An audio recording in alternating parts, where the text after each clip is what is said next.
Hey guys, welcome to Travelling Happy. Jaipur trip part 2 में हम cover करने जा रहे हैं एक मंदिर और 3 ऐतिहासिक किले। दोस्तों, चाहे आप श्रद्धालु हैं या फिर आप टूरिस्ट हैं, पर जब आप भगवान श्री कृष्ण की इस मूर्ति और मंदिर के बारे में जानेंगे तो आप आश्चर्यचकित हो जाएंगे। तो हिंदू मान्यता के अनुसार भगवान श्री कृष्ण की इस मूर्ति का निर्माण खुद उनके ग्रेट ग्रैंडसन बद्रीनाथ के द्वारा किया गया था। आज से 500 साल पहले चैतन्य महाप्रभु, जो भगवान श्री कृष्ण के परम भक्त माने जाते हैं, उन्होंने इस मूर्ति को ढूंढ निकालने का इनिशिएटिव लिया। यहाँ तक कि औरंगजेब ने भी इस स्टैच्यू को डिस्ट्रॉय करने की कोशिश की थी, पर इसे छुपा लिया गया और इसे उसकी मृत्यु के पश्चात स्टैब्लिश किया गया। तो अब हम आ चुके हैं नाहरगढ़। नाहरगढ़ का मतलब होता है प्लेस ऑफ टाइगर्स। तो जैसा कि आप देख पा रहे हैं, नाहरगढ़ का ये किला जो कि अरावली रेंज की चोटी पर यानी कि टॉप पर एस्टेब्लिश्ड है, तो इस हिसाब से आप अपनी प्रिपरेशन करके चलें। तो इसलिए दोस्तों, जब भी आप किसी फोर्ट विजिट पर निकलते हैं जयपुर में, तो आप जूते कंफर्टेबल पहनें और साथ में पानी की बोतल रखें। इंटरेस्टिंग स्टोरी ये भी कहती है कि इस किले का नाम नाहर सिंह भोमिया के नाम पर पड़ा, जो कि एक राजकुमार था और उसकी जो रेस्टलेस स्पिरिट यानी कि भटकती हुई आत्मा थी, वो बार बार डिमांड करती थी कि इस किले का नाम उसके नाम पर किया जाए। तो दोस्तों, इस किले का कंस्ट्रक्शन 1734 में महाराजा सवाई जय सिंह सेकंड के द्वारा किया गया और बाद में इसको एक्सपेंड किया गया 1868 में। और इस किले में कुछ मूवीज के भी सीन शूट किए गए हैं, लाइक रंग दे बसंती या फिर शुद्ध देसी रोमांस। नाहरगढ़ किले का निर्माण तो डिफेंस पर्पज से किया गया था, बट इस पर कभी अटैक हुआ ही नहीं, और जो गन्स स्टेशनड किए गए थे फोर्ट पे, वो कभी यूज नहीं हुए। और ये एक प्राचीन डिजाइन जो कि दीवार पर बनाया गया है, और जैसा कि आप देख पा रहे हैं, प्राचीन भारतीय वास्तुकला की एक झलक। यहाँ तक कि छत की सीलिंग्स में भी डिजाइन और कलाकृतियों का पूरा ध्यान रखा गया था। आप ये मानकर चलिए कि इसमें आपको 2 से 3 घंटे लग सकते हैं घूमने में, और आप मॉर्निंग 10 बजे से लेकर शाम के 5 बजे के बीच में कभी भी आ सकते हैं इधर। दोस्तों, अगर आप हिस्ट्री को जानने या उसको एक्सप्लोर करने के लिए काफ़ी उत्सुक हैं, या फिर अगर आपको फोटोग्राफी का शौक है, तो यह जगह आपके लिए बिल्कुल परफेक्ट है। और वैसे भी एक कहावत है दोस्तों, एक पीढ़ी जो इतिहास को नज़रअंदाज करती है, ना तो उसका कोई हिस्ट्री होता है और ना ही कोई फ्यूचर। तो दोस्तों, ये है डाइनिंग टेबल जो रॉयल फैमिली यूज किया करती थी उस टाइम पे। तो दोस्तों, ये है वैद्यशाला, और ये जड़ी बूटियों का कलेक्शन जिससे आयुर्वेदिक मेडिसिन बनाया करते थे उस टाइम पे।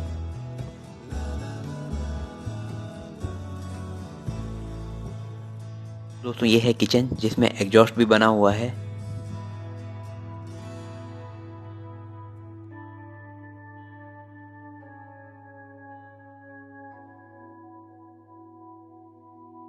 ये है नाहरगढ़ में एक रूफटॉप रेस्टोरेंट दोस्तों।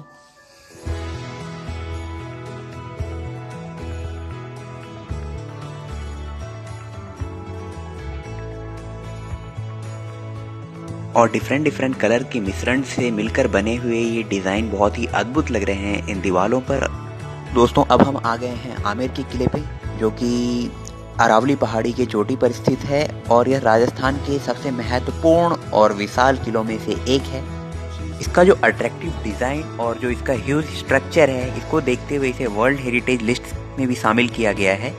और राजस्थान के प्रमुख आकर्षणों में से एक आमेर का जो ये फोर्ट है, इसका कंस्ट्रक्शन सवाई राजा मानसिंह जी के द्वारा किया गया था, और ये हिंदू राजपूताना आर्किटेक्चर से बना ये एक अनूठा किला समृद्ध इतिहास एवं भव्य स्थापत्य कला का एक नायाब नमूना है। दोस्तों, कुछ लोगों का मानना है कि इस किले का नाम आमेर इसलिए पड़ा क्योंकि इसका नाम भगवान शिव के नाम अंबिकेश्वर पर रखा गया था।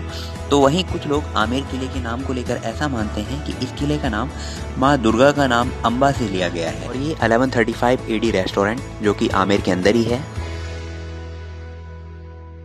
तो आमेर फोर्ट के अंदर बहुत सी बिल्डिंग्स ऐसी हैं दोस्तों, जिसमें मुगल आर्किटेक्चर का भी एक बहुत इन्फ्लुएंस देखने को मिलता है। ये है दोस्तों दीवाने आम, जहाँ पर सम्राटों द्वारा आम जनता के लिए दरबार लगाया जाता था और उसमें उनकी फरियादें सुनी जाती थी। तो दोस्तों, बेहतरीन नक्काशी और शानदार कारीगरी का एक ग्रेट एग्जाम्पल। और ये है दोस्तों 27 कचहरी, जो कि दीवाने आम का ही एक पार्ट है, और इसको 27 कचहरी इसलिए कहते हैं क्योंकि ये 27 पिलर्स से मिलकर बना हुआ है।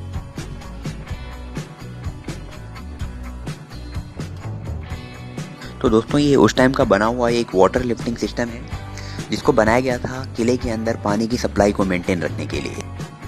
और जो लेक हमने किले के अंदर एंटर होते टाइम देखा था, ये उस लेक से पानी कलेक्ट करता था।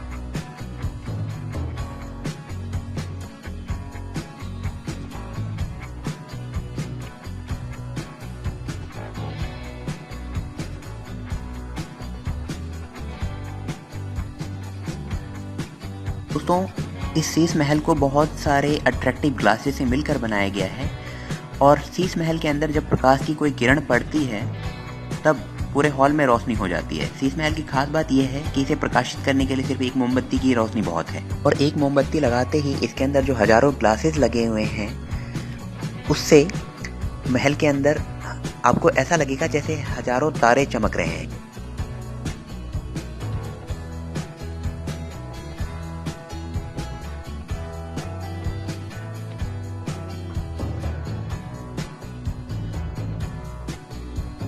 दिलाराम बाग का एक मनमोहक दृश्य।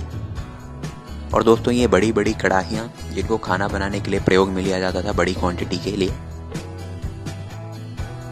ये आमेर के किले का जेल है जहाँ कैदियों को रखा जाता था। दोस्तों, अब हम उस सीक्रेट सुरंग से होते हुए जयगढ़ के किले तक जाएंगे जिसका उपयोग पहले इमरजेंसी के सिचुएशन में सम्राट के परिवारों को जयगढ़ दुर्ग तक पहुंचाने के लिए किया जाता था। हालांकि अब इसे टूरिस्ट के लिए खोल दिया गया है और अगर आपके अंदर एक स्टेमिना और एनर्जी है तो आप ज़रूर इस सुरंग से होते हुए जयगढ़ फोर्ट जा सकते हैं। दोस्तों, अगर आपके अंदर इनफ स्टेमिना है तो आप इस टनल के थ्रू जयगढ़ फोर्ट जा सकते हैं और इस टनल के थ्रू आपको जाने में कम से कम 30 से 45 मिनट का समय लगेगा। बट अगर आप बच्चे या फिर बुजुर्गों के साथ ट्रैवल कर रहे हैं तो बेटर है कि आप टैक्सी ले लें और टैक्सी से इसकी डिस्टेंस मेन रोड के थ्रू 6 to 7 किलोमीटर है। देख पा रहे हैं जयगढ़ के आसपास का बेहद खूबसूरत और अद्भुत नज़ारा। तो अब हम आ गए हैं जयगढ़ फोर्ट पे दोस्तों, तो चलिए फिर। तो जयगढ़ फोर्ट का भी जो ओपनिंग आवर है वो 9 AM से लेकर 4:30 PM के बीच में है और इसे भी आपको घूमने में कम से कम 2 से 3 घंटे लग सकते हैं। अगर आप सचमुच एक हार्डकोर लेवल का किला देखना चाहते हैं तो दोस्तों जयगढ़ फोर्ट एक बेस्ट प्लेस है आपके विजिट के लिए। दोस्तों, जयगढ़ फोर्ट भी अरावली रेंज के चील के टीले पर बना हुआ है और इसे 1726 में महाराजा जय सिंह सेकंड ने आमेर के किले के डिफेंस के लिए बनवाया था और इस किले को बनने के बाद ही इसका नाम रखा गया था। तो जैसा कि आपने पीछे देखा तोप का कारखाना और उससे रिलेटेड इक्विपमेंट्स और उसके म्यूजियम्स। मेनली इस किले का जो कंस्ट्रक्शन है वो सेना की सर्विस के लिए करवाया गया था और इसके स्ट्रेटेजिक लोकेशन के कारण ये हथियारों, गोला बारूद और युद्ध की जो अन्य जरूरी सामग्रियां जो होती हैं लाइक आर्टिलरी एंड ऑल, उसको स्टोर करने की एक जगह बन गया। ये है जयवान कैनन जो कि कभी वर्ल्ड की सबसे लार्जेस्ट कैनन हुआ करती थी और आज की डेट में भी ये एशिया की सबसे बड़ी कैनन है जिसको कि 4 व्हील्स पर इस्टेब्लिश किया गया है, 2 बड़े व्हील्स और 2 छोटे व्हील्स, और इसको मूव करने के लिए 4 हाथियों की मदद ली जाती है। इस तोप को बस एक बार ट्रायल के लिए चलाया गया था और इसका गोला शहर से 35 किलोमीटर दूर जाकर गिरा और जहां वह गोला गिरा वहां तालाब बन गया और आज की डेट में उसमें पानी भरा हो। इस कैनन का वेट 50 टन है और इसके बैरल की लेंथ 20.19 फीट है। कैनन को 360 डिग्री के एंगल में घुमाया जा सकता है और इससे चारों डायरेक्शन में फायर करना पॉसिबल था। इस तोप को एक बार फायर करने के लिए 100 kg गन पाउडर की जरूरत पड़ती थी। दोस्तों, यहाँ पर आपको युद्ध के समय यूज किए जाने वाले हथियारों का कलेक्शन, एक बहुत बड़ा म्यूजियम और 10वीं एवं 12वीं शताब्दी के प्राचीन मंदिर देखने को मिलेंगे। जैसा कि आप देख पा रहे हैं एक ह्यूज कलेक्शन है कैनन्स का, आर्मरीज का, जो युद्ध के समय पहने जाने वाले प्रोटेक्टिव वियर्स होते थे।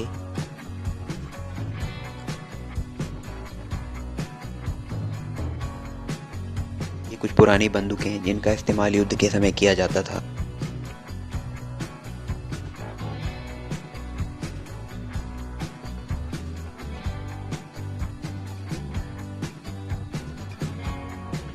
और ये अलग अलग साइजेस एंड शेप्स के तलवारों का कलेक्शन और ये हाथ में पहना जाने वाला प्रोटेक्टिव वियर।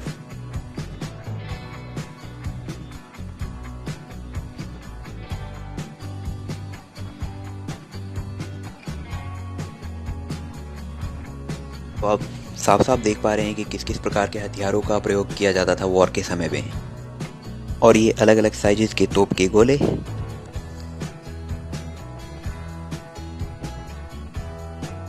क्या आपको पता है कि जो फॉर्मर रूलर थे जयगढ़ फोर्ट के, मेजर जनरल मान सिंह सेकंड और सवाई भवानी सिंह, इन्होंने इंडियन आर्मी में भी सर्व किया था आज़ादी के बाद।